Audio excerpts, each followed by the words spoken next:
हे भगवान, रुक जाओ, आपके बिना अयोध्या सूनी हो जाएगी।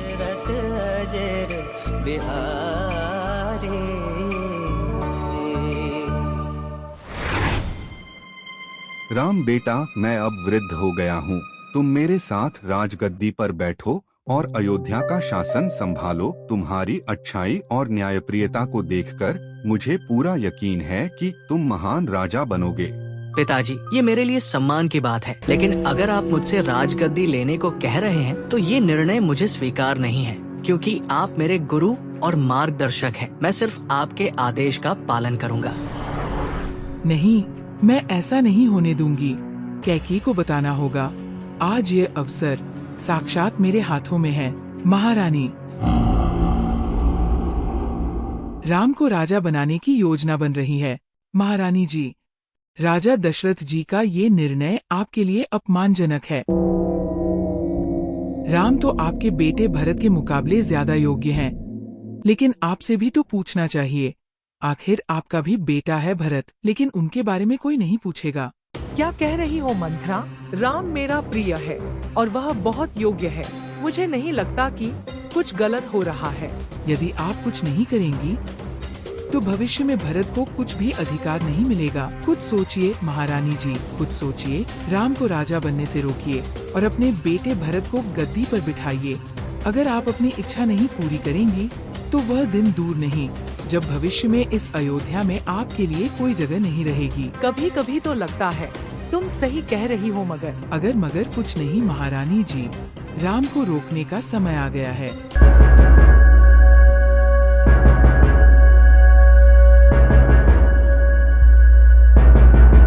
महाराज, मुझे आपसे कुछ महत्वपूर्ण बात करनी है। ऐसी कौन सी बात है जो आपको असमय यहाँ आना पड़ा? मैं चाहती हूँ कि मेरे बेटे भरत को राजा बनाया जाए और राम को वनवास भेजा जाए। यह क्या कह रही हो तुम कैकेयी? राम को वनवास भेजने की बात तुम कैसे सोच सकती हो? वह तो मेरे सबसे प्यारे बेटे हैं। आपको ऐसा ही करना होगा, क्योंकि आपने मुझे एक समय कुछ वचन दिए थे। अब समय आ गया है कि अब आप अपने दिए हुए उन वचनों को पूरा कीजिए। लेकिन मैं अपने बेटे राम के बिना कैसे जी सकता हूँ? वह मेरे लिए सब कुछ है। यह आपके लिए कठिन है, लेकिन यह हमारे परिवार और राज्य के लिए सबसे अच्छा होगा।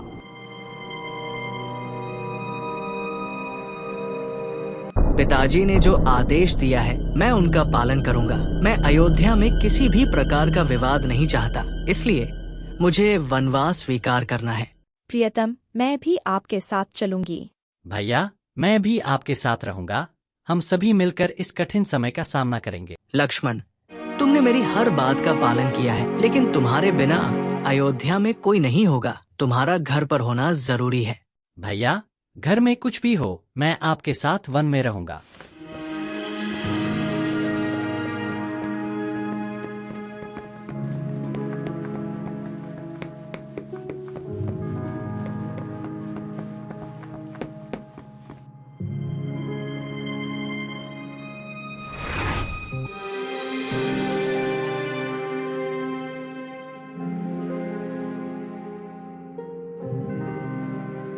कौशल्या, आज मैं एक राजा नहीं, एक अभागा पिता हूँ। राम गया, समझो मेरा प्राण गया। मेरा धर्म, मेरा जीवन सब शून्य हो गया है। नाथ, राम ने तो धर्म निभाया है। पिता की आज्ञा को शिरोधार्य कर वन को प्रस्थान किया है, किंतु आपने क्यों नहीं रोका उसे? क्यों नहीं बांध लिया उसे अपने हृदय से? कैसे रोकता कौशल्या, जब वचन दे चुका था कैकेयी को। राजा हूँ, वचन भ्रष्ट कैसे हो सकता हूँ? पर हाय, मैं पिता होकर भी पुत्र का संरक्षण न कर सका। महाराज, आपकी आज्ञानुसार राम वन को प्रस्थान कर गए हैं, किंतु नयन उनके अश्रुपूरित थे और हृदय मेरा कांप उठा। सुमंत, क्या उसने एक बार भी पीछे मुड़कर देखा? क्या उसने कहा, पिता मैं लौटकर आऊंगा? नहीं महाराज, राम तो वज्र समान धैर्यवान थे। उन्होंने कहा, पिता का वचन ही मेरी धर्म गाथा है। राम, तेरे बिना यह जीवन मृत्यु तुल्य है। हे विधाता, अब मुझे मृत्यु दे दे। जिस श्रवण के वियोग में उसके माता पिता ने प्राण त्यागे, आज मैं उसी श्राप का भोगी हूँ।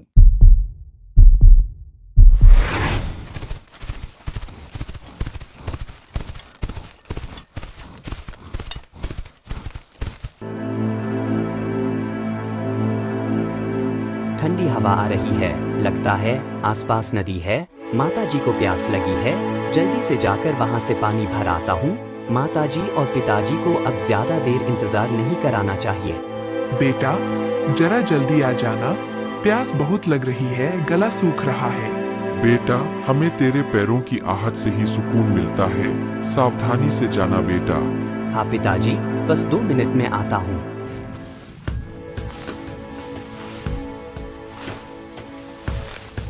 ये आवाज कैसी है? शायद कोई जानवर झाड़ियों में है।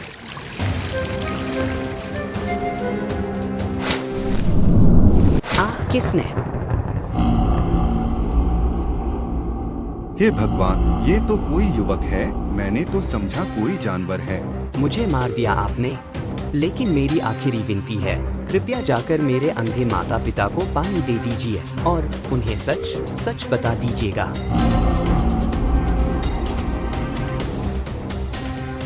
माता पिता जी, मैं दशरथ, अनजाने में कोई जानवर समझकर आपके पुत्र को मेरा तीर लग गया है।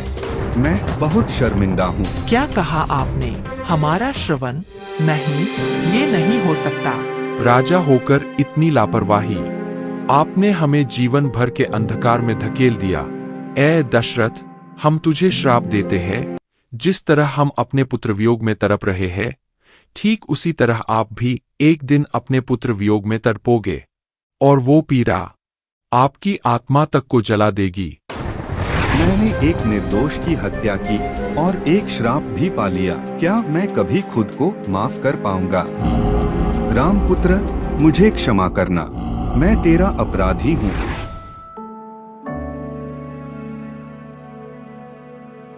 प्रियतम, ये हिरण कितना सुंदर है। हाँ, सुंदर तो है। मैं चाहती हूँ कि आप जाओ और इस हिरण को हमारे लिए ले आओ। अगर आपकी खुशी इसी में है, हम जरूर जाएंगे इसको लेने के लिए। भाई लक्ष्मण, मैं तुमको सीता जी की रक्षा करने के लिए छोड़ कर जा रहा हूँ।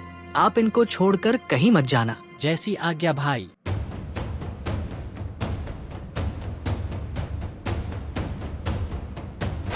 लक्ष्मण बचाओ। लगता है तुम्हारे भाई किसी मुसीबत में है। जल्दी जाओ और उनकी मदद करो। नहीं माता सीता, मैं भाई राम की आज्ञा को नहीं टाल सकता। उन्होंने मुझे आपकी रक्षा करने के लिए यहाँ रुकने के लिए बोला है, इसलिए मैं आपको छोड़कर कहीं नहीं जाऊंगा। लक्ष्मण, यह क्या कह रहे हो? भाई की रक्षा ज्यादा महत्वपूर्ण है या भाई का वचन? मगर सीता माँ, यह जादुई स्थान है। ऐसा भी तो हो सकता है कि यह किसी का छलावा हो, क्योंकि मैं अपने भाई को अच्छी तरह जानता हूँ। समझ गई। लगता है तुम्हारे मन में कोई छला गया है। यह क्या कह रही हो सीता माँ? मेरी नजर हमेशा आपके चरणों पर रही है। हे ईश्वर, यह मेरी कैसी परीक्षा है। एक तरफ भाई का वचन और दूसरी तरफ नहीं, मुझे जाना होगा। सीता माँ, मुझे आपकी आज्ञा स्वीकार है, मगर आपको भी मेरी एक विनती स्वीकार करनी होगी। मैं एक रेखा खींच रहा हूँ। मेरी आपसे एक विनम्र विनती है कि आप इस रेखा के बाहर कदापि मत जाना, क्योंकि यह एक लक्ष्मण रेखा है। इस रेखा के अंदर जो भी आएगा वह भस्म हो जाएगा। भैया राम, कहाँ हो? भिक्षाम देही, भिक्षाम देही, भिक्षाम देही, भिक्षाम देही, भिक्षाम देही। 1 मिनट रुकिए, मैं ला रही हूँ।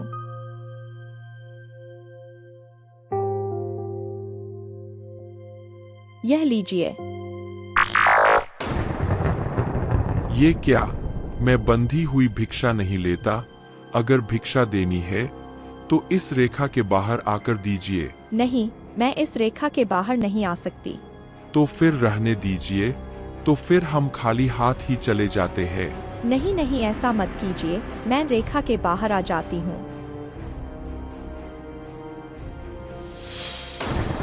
कौन हो तुम? मैं लंका का राजा रावण हूँ। तुम अब मेरी पत्नी बनोगी। अब तुम्हारा पति राम कभी भी तुम्हें बचाने नहीं आएगा। राम मुझे किसी भी हाल में बचा लेंगे। वह धर्म के रक्षक हैं। भूल जाओ राम को, अब वो कदापि नहीं आएगा। मैं जाऊंगा सीता माँ को लेने।